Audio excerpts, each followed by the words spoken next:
we don't know what that one is. He's a committed philanthropist, charity supporter. He's an active role model in the food and hospitality industry, and he always strives for perfection and to enhance the customer experience. So he's the perfect ambassador for Safe to Trade and what it stands for. Please can you welcome Mr. Aidan Byrne.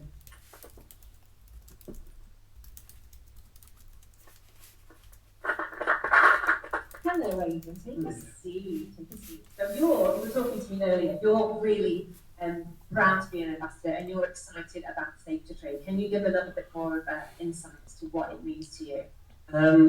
I guess as a small independent restaurant, we need to be seen as being as transparent as physically possible, because our ambition is to get as many customers through the door as possible. So we're here this time next year, and Safe to Trade. No, don't get me wrong, I don't know it well as you guys.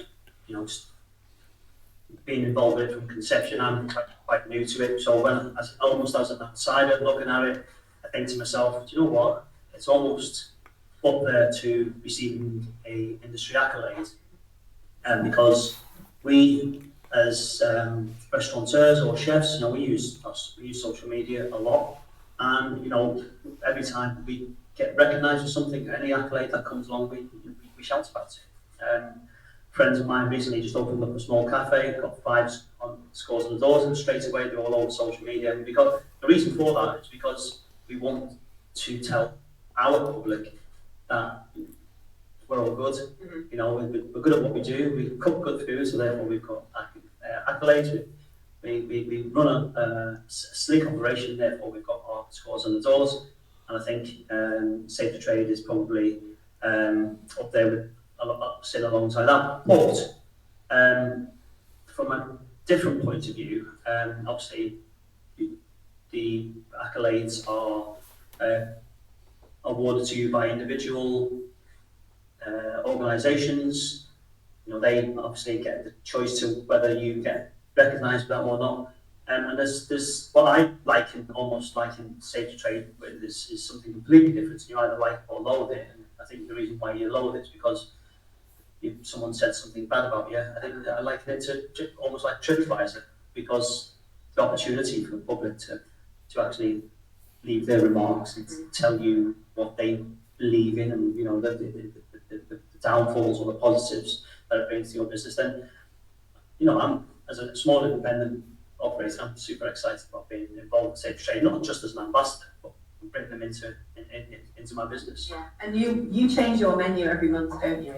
Yes. So, and you're very farm to table, you explain the processes and how things are made. So what challenges come with changing your menu so often, and how does Safe to Trade sort of feed into that for you? I guess, it's not just about changing the menu. We change the menu because, again, we're trying to get customers to come back to us more than once a year as a special occasion.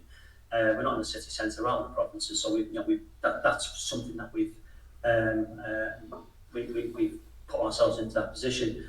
And we, as a kitchen team, we also take our food to the tables. We talk the customer through the whole process, why we've chosen to do this, the cooking process.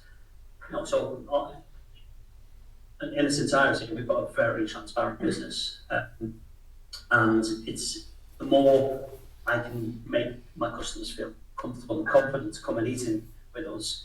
Then we've got customers who've been there 11 months. We've got customers who are on the 11th menu, which is amazing, and so that's working. But having the Safe to Trade sticker or logo on throughout that journey, whether we put it on the booking portal so the customers can see it straight away, when it's on the front door, as and when they come in or leave, on the base of the menu, just to give people that confidence that we're not trying to wing anything. What we're doing here is we genuinely believe in it. We genuinely want you to enjoy your experience. And it feels like that's something you're already doing. So you like you say, you have that transparency. You want to share the process with people, and you want to say this is what we're cooking with. But at the same time, you feel like you want that accolade, because a lot of restaurateurs aren't doing that, aren't they? You can't quite give you, but I genuinely quite give you. And you said something earlier about if you had any questions, you'd feel more comfortable because you feel like safe to trade is like your mate that's going to help you out.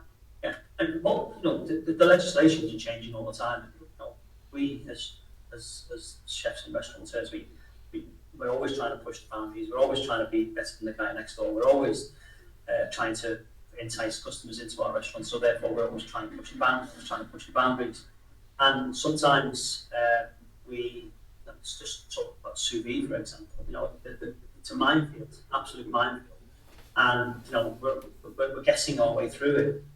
And if I wanted, let's say, for argument's sake, next month I want to put partridge on the menu because it's in season and I want to cook it a particular way, will I ever phone the AHO up and say, listen, I'm thinking about doing this, what you thought? Like, no, I wouldn't. And the reason I wouldn't do that is because I wouldn't feel comfortable and confident that I have got this negativity or this cross next to my name, like he needs to be home checked out. I want to phone Safe to Trade, phone downstairs and say, listen guys, can you just give me some information? Yeah. No one has that. That is not available. I've never seen it available before. So for me to have that in my arsenal, to be able to say, I feel comfortable, because I'm going to go out and tell my customers I've done this, and hold on a second. I'm pregnant, or I'm this, or I'm that. I've got the confidence that, backed by you guys. You know, Safe to Trade isn't some two big company that's just come out of nowhere. She'll have been around for years. And I'm backed by the likes of John and Jerry is phenomenal. Mm-hmm. To have that confidence in your kitchen it's just a no-brainer. Yeah, to have that support as well as you're supporting your customers, but you have that support and that assurance. That confidence for me to go to the customer and say, because one thing, why I love TripAdvisor is because we're transparent and TripAdvisor is transparent. And hopefully we've never had a bad review on TripAdvisor. And that's because we actually genuinely want. I run my business like people coming into my house. I wouldn't want you to come into my house and have a bad time or a bad experience. And this gives me the opportunity to give that support. Amazing, thank you. I think that makes a lot of things very clear from the food business operator's perspective. Thank you. Can we give a round of applause to Aidan?